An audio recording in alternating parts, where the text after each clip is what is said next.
Olá, você que está nos acompanhando no BNews TV. Está começando agora mais um Fato e Opinião. Esse produto de política do nosso canal oficial que tem como objetivo entrevistar com leveza, sem deixar de lado a informação.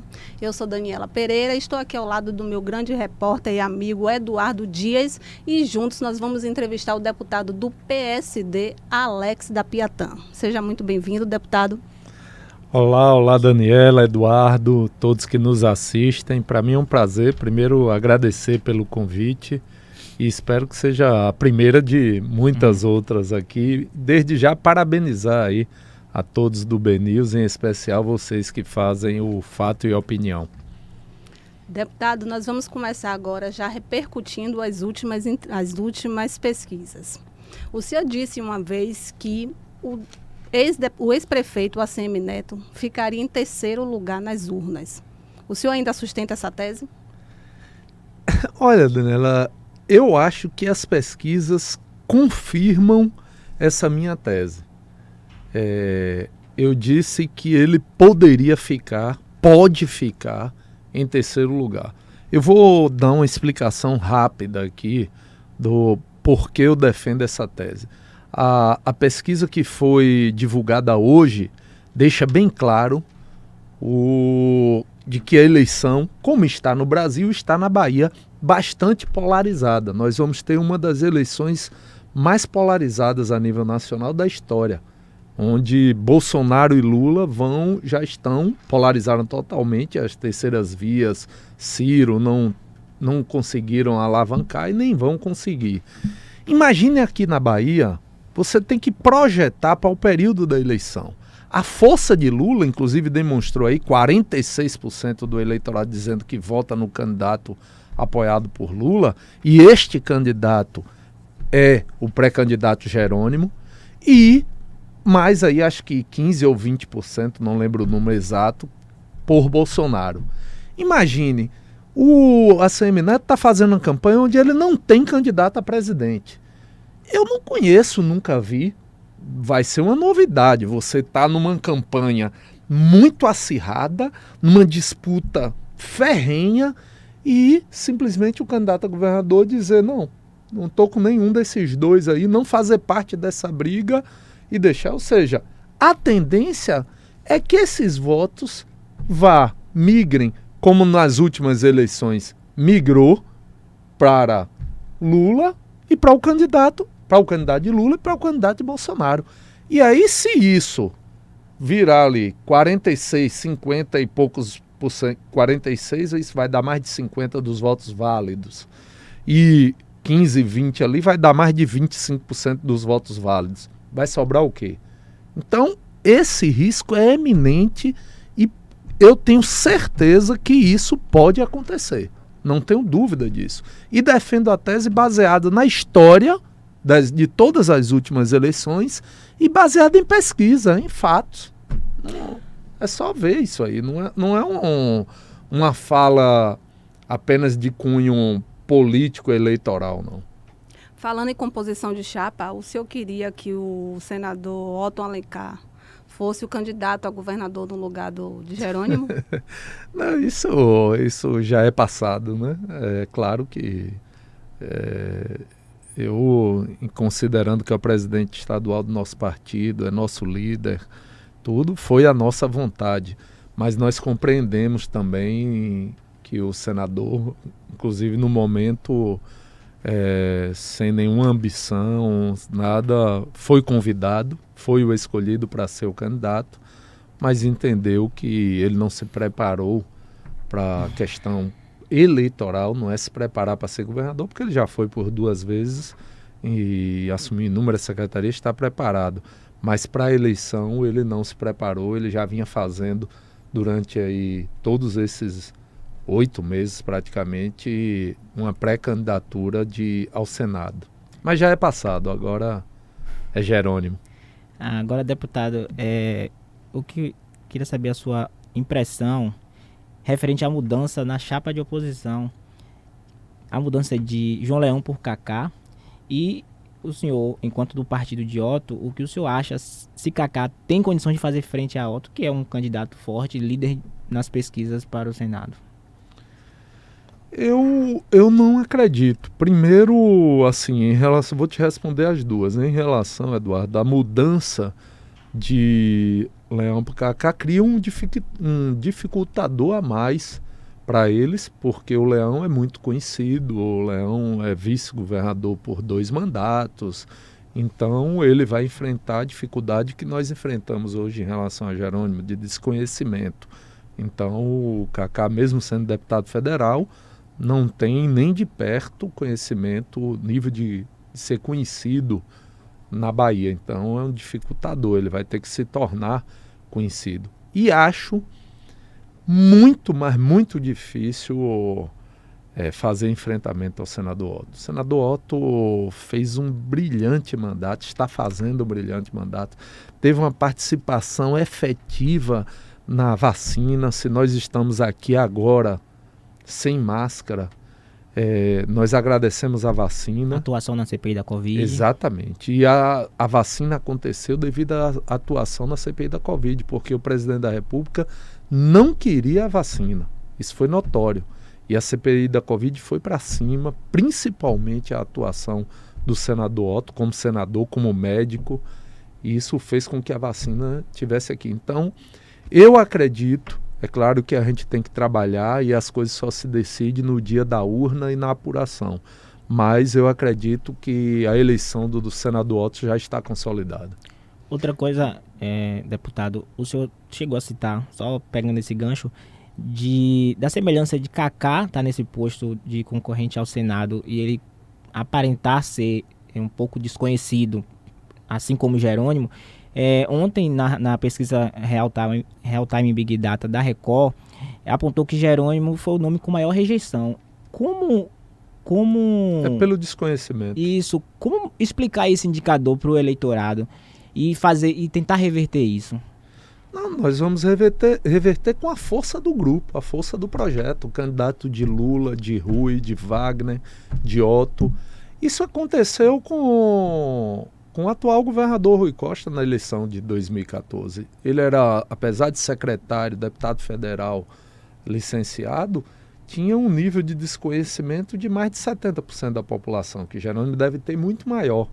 Então é natural que um desconhecido tenha esse nível de rejeição? Ah, com certeza. O eleitor, às vezes, porque ele chega ali, não conheço, eu não votaria nisso aqui, não sei nem quem é. Não sei nem quem é. Então é a primeira resposta. Isso é mais do que natural, isso se dá em todas as pesquisas. Jerônimo não tem motivação. Se nós tivéssemos a oportunidade aqui de abrir uma pesquisa qualitativa, você ia ver que aí é onde você vê se realmente tem por algum motivo, por alguma motivação maior. E isso Jerônimo não tem, de forma alguma, é pelo desconhecimento. Deputado, voltando a falar sobre o senador Otto, a gente imagina que ele vai encerrar a carreira dele política agora nessas eleições. Porque se ele ganhar, ele fica mais 8 anos. Danilo, o homem está tão forte, rapaz, andando a cavalo. E eu já estou aqui querendo envelhecer o senador, né? Você está querendo encerrar a carreira do homem. Mas assim, porque se ele ganhar, ele fica mais 8 anos. Se ele perder, vem aí 2024, não sei se ele irá concorrer.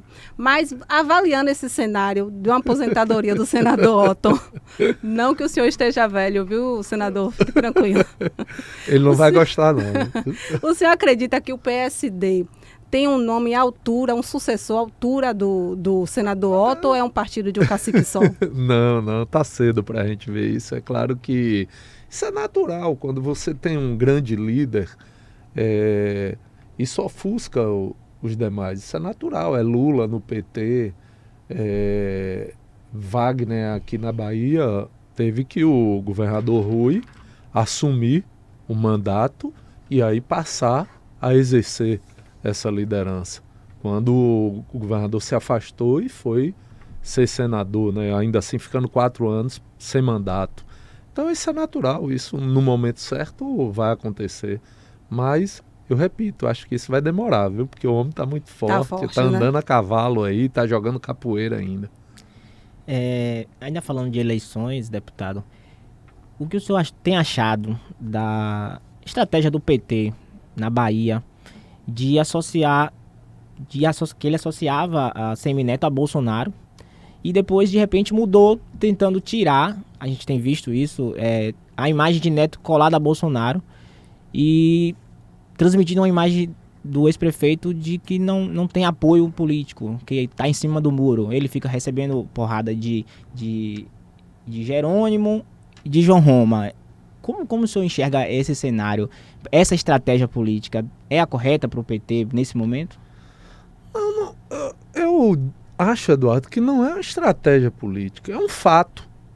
É um fato, é uma constatação. E isso é o próprio Assemineto quem diz. Ele se coloca dessa forma. Ele não tem um palanque nacional. Ele diz que não tem candidato. O que para mim, aí eu do ponto de vista pessoal, acho um grande absurdo.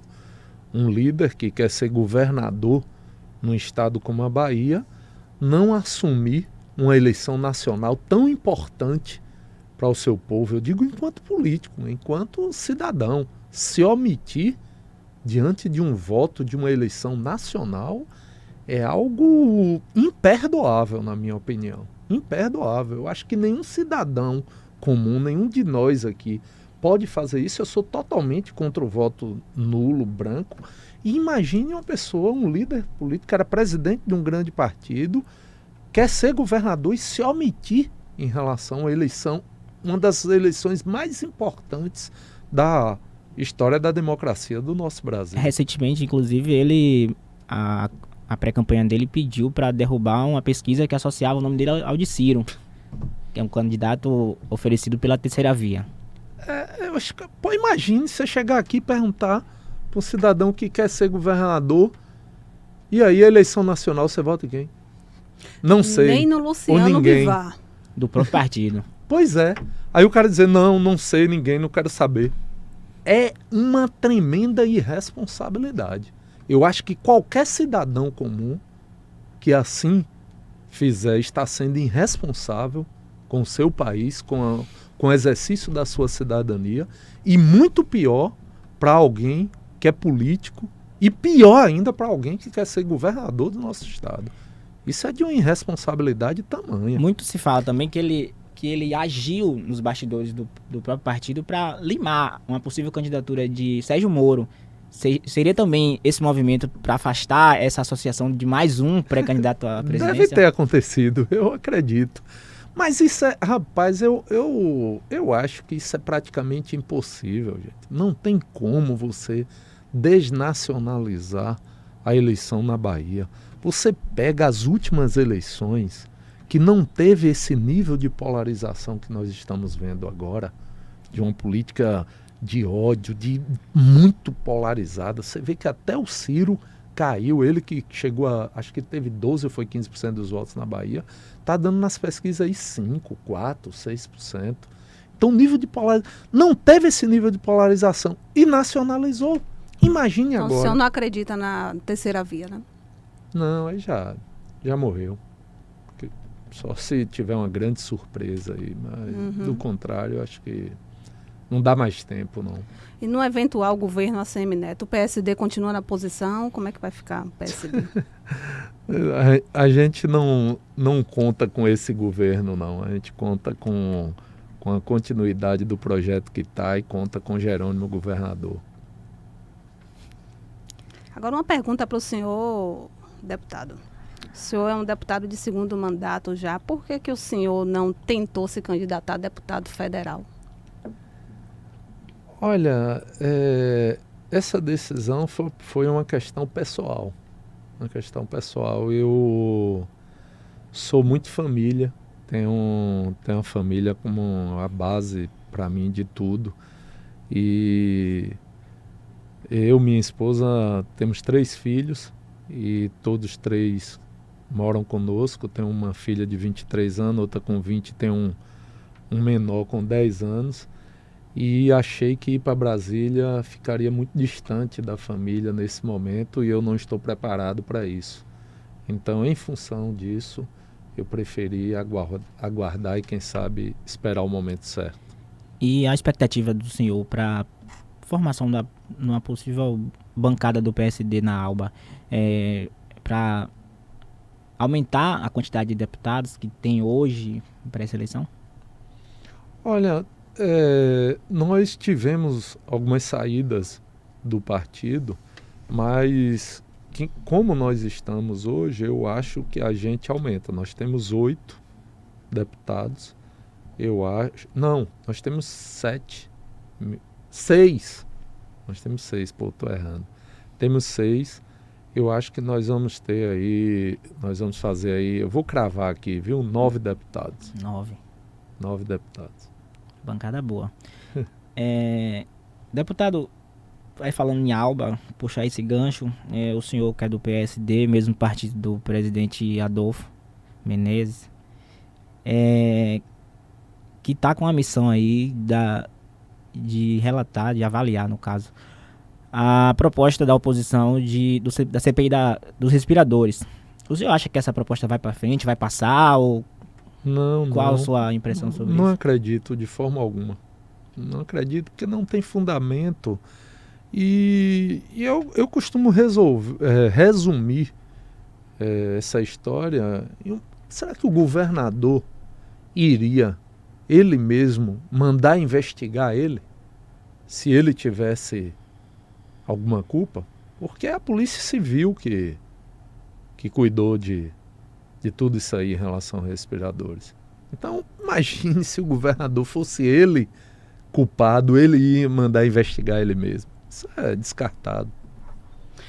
Deputado, o pré-candidato João Roma hoje fez uma nova crítica ao governador Rui Costa, dizendo que ele pisou no acelerador do ICMS dos combustíveis, enquanto o presidente Bolsonaro teria zerado os impostos de combustíveis, que Rui teria pisado no acelerador. Qual a opinião do senhor sobre isso? Ele não explica o porquê. Pisou no acelerador como? Em quê? As cobranças não é só na Bahia, não é só com o governador Rui Costa. Em qualquer estado do Brasil não teve nenhuma modificação. Gente, se nós tínhamos, isso é importante deixar claro, se nós tínhamos combustível de gasolina, diesel de R$4, R$3, com a mesma cobrança de ICMS. Vamos no tempo, isso há 8, 10 anos atrás. Viemos para agora, a cobrança é a mesma, não modificou nada. Não teve aumento de alíquota, não teve nada. Continua da mesma forma. E o combustível foi para R$8, quase R$10. Onde é que tem culpa? Onde é que tem pisa no acelerador? Ele precisa se explicar. Não existe isso de forma alguma. O que faz com que os combustíveis estejam no preço que está é a nova política de preço da Petrobras, que o presidente da República é responsável. Deputado, o senador Wagner esteve aqui no início da semana para gravar o Pode Zé conosco e ele fez uma revelação aqui com a gente de que o ex-prefeito ACM Neto, no fundo, tem muita vontade de se atrelar a Lula, atrelar seu nome a Lula. Inclusive, já teria até procurado um petista famoso em busca de apoio. José Disseu. Exatamente.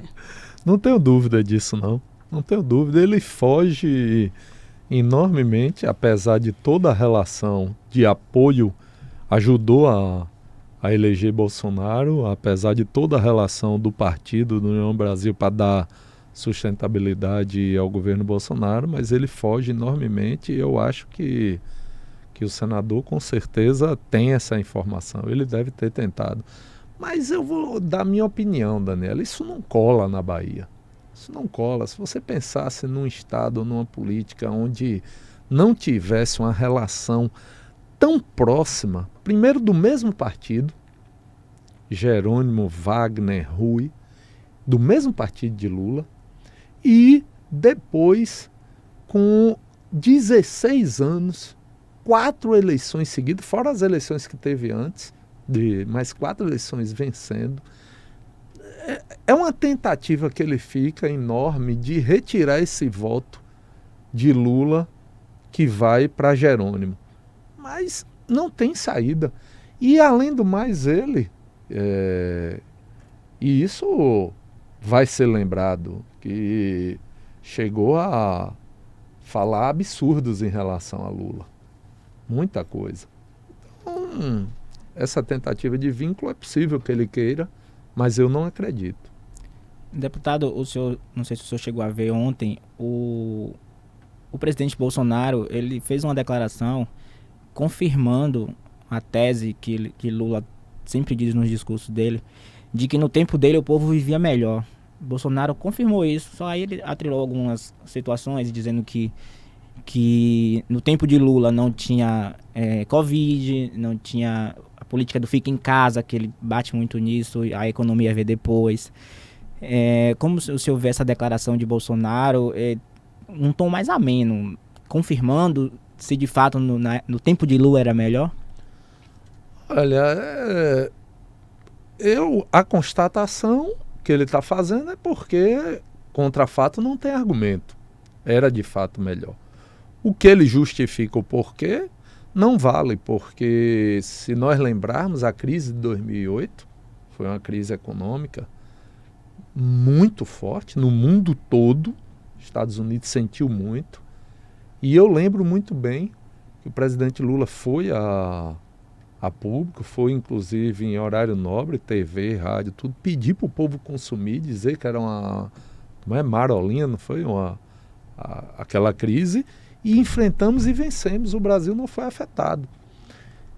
O que a pandemia causou efeito a gente sabe, mas os países estão aí, crescendo enormemente, que enfrentaram da mesma forma a pandemia que o Brasil, e estão aí. O que é absurdo é que nós não temos, porque eu sou economista, o que é que eu imaginava que nós iríamos ter no Brasil? Se nós estamos saindo da pandemia e a nossa economia foi afetada, era que o presidente da República, com o seu ministro da Economia, apresentasse um grande pacote econômico, um grande plano econômico, para que a gente pudesse retomar com força total a economia. E isso não ocorreu.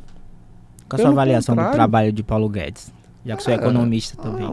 Horrível, horrível. O Guedes quer implantar uma economia aqui achando que nós estamos na Suíça. Não tem como. Nós temos que... O aquecimento de uma economia que tem uma demanda reprimida de consumo tão grande como a nossa é dinheiro na economia, dinheiro na base. É dinheiro na base para que a gente possa distribuir renda e aquecer a economia. Tem que vir de baixo, aquecer o consumo. Não tem. A política que ele implanta é uma política neoliberal que funciona nos países que tem cultura de poupança, que já tem tudo, que os cidadãos, as famílias já não tem mais o que consumir, está trocando o luxo. Aqui nós temos uma demanda reprimida enorme, então nós temos que fomentar o consumo nessa demanda. Deputado, vamos sair agora um pouquinho do cenário nacional e vamos partir para o municipal. O senhor tem acompanhado aí esse clima tenso na Câmara de Vereadores, entre os vereadores da oposição e o Geraldo Júnior, após aquela fatídico dia das reeleições de Geraldo, que de lá para cá mudou tudo dentro da Câmara? Olha, eu confesso a você, Dana, que eu tenho acompanhado pouco porque como eu sou pré-candidato a deputado estadual, o nosso foco já fica muito voltado para os municípios onde a gente tem base e para as questões mais estaduais e nacionais que as eleições. Mas eu vi aí, eu acho que tudo isso mexeu com tudo isso devido, é óbvio, à mudança e à decisão de Geraldo.